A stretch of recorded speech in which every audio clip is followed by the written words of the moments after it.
de presente. E sem contar a grande presença em massa do Grupo Ternura.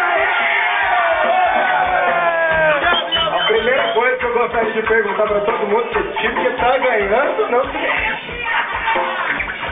Então eu gostaria de perguntar para todas as mulheres presentes aqui hoje, qual mulher aqui que é fiel? Levanta a mão e grita, eu. Não, se te pergunto não. Mulherada aqui hoje que falar que é fiel, não adianta passar o janequine, olha do pão, vou botar a dentadura aqui. Não, tem que botar o pessoal do Ternura. Pessoal do Ternura passar, não adianta. Eu quero saber qual mulher que é fiel, levanta a mão e grita, eu. É de verdade. Então, pra vocês que são fiéis, em homenagem aqui à turma da Batucada do Grupo Ternura, vamos começar.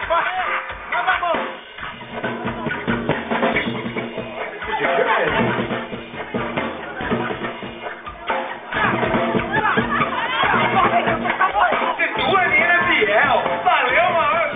Mas se mexer com mais amante, eu vou comprando esse bagulho. Se liga no meu papo, que é tão interessante. Um homem de verdade tem que ter um amante. Tem que ser um amante. Tem que ser um amante. Tem que ser um amante.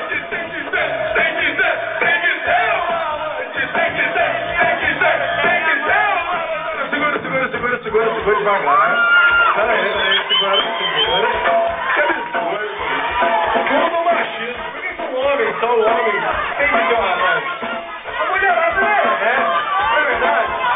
Mas, infelizmente ou felizmente, o que as mulheres querem? Tem muita mulher que chega e fala, mas o que a mulher prefere?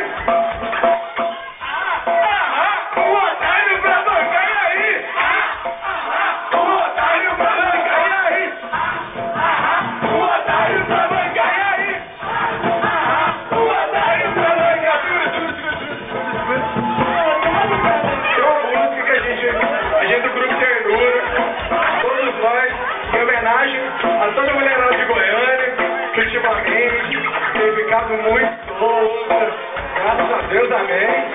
O que nós estamos falando?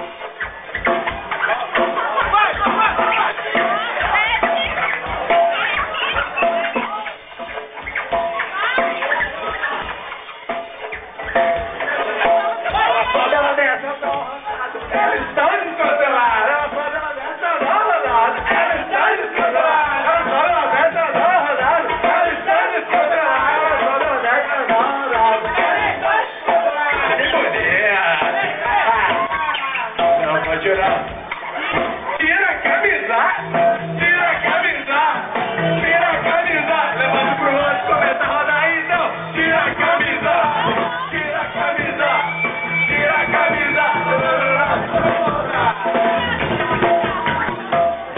o que é tudo, o espinha, a mulher.